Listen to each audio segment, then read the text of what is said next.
नमस्कार सांग माने जय जगन्नाथ। बर्तमान चली शारदीय नवरात्र आश्विन शुक्लपक्ष प्रतिपदा ठारू नवम पर्यंत पूजार अंशविशेष स्वरूप नवरात्र पालन होता है। यही नवरात्र 9 दिन में माँ दुर्गा 9 रूप नवगौरी व नवदुर्गा को आराधना करा जाए। आज नवरात्र चतुर्थ दिन माँ कुष्मांड रूप से पूजा करा जाए। महानवरात्र चतुर्थ दिन में माँ कुष्मांड पूजा अर्चना करा जाई थाए। नवरात्र चतुर्थ दिन में माँ कुष्मांड को पूजा करा जाए। देवी कुष्मांड 8 हाथ तेणु अष्टभुजा देवी भाव में परिचित। माँ कुष्मांड जपमाल सिद्धि और निधि देवार समस्त शक्ति निहित थाए। पुराण रे अच्छी केवल स्थितिहस द्वारा समस्त ब्रह्मांड सृष्टि करथिले। माँ धला कखारू पानी कखारू कुष्मांड को भल पाती। तांकर ब्रह्मांड और कुष्मांड संपर्क रही तांकर नाम कुष्मांड नाम होइछि। सिंह वाहिनी देवी और हाथ में आयुध दक्षिण हस्तर जपमाड़ी। माँ कुष्मांड संतान तापहारिणी कल्याणमयी जन्मदात्री जननी।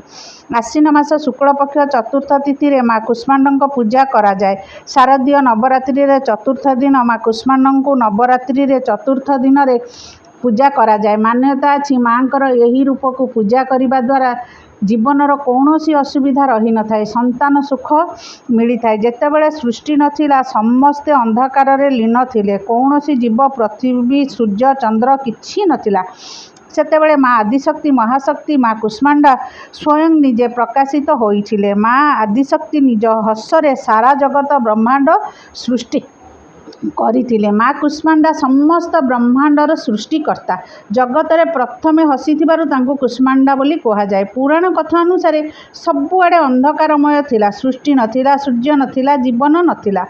सेतेबेले माँ कुष्मांड निजर दिव्य हस द्वारा ब्रह्मांड सृष्टि कले। सेथिपई तांको आदिशक्ति बोली कहा जाए।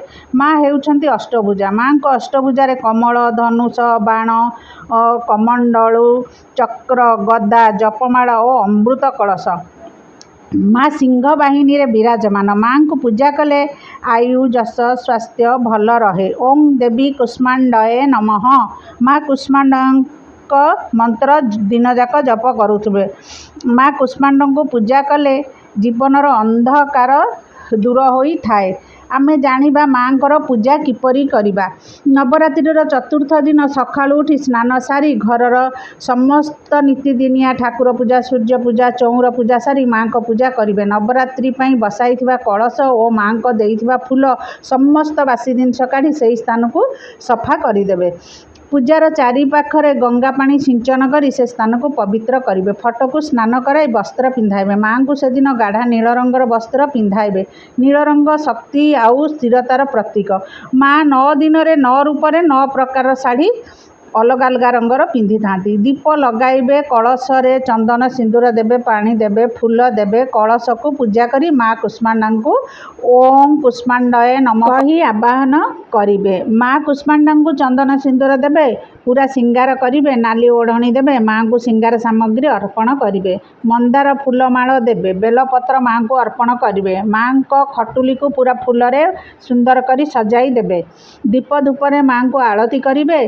दुर्गा चालीसा पाठ करिवे। माँ को पुष्पांजलि देबे। माँ को पाखरे पानी कखारू रे तैयारी मिठा भोग करा जाए। माँ को पाखरे मालपुआ भोग करिवे। माँ को मालपुआ बहुत प्रिय। ता सहित हलुआ फल प्रसाद भावे पूजा करिवे। पूरी सात्विक भोजन माँ को पूजा करी मध्य खाई पारिबे।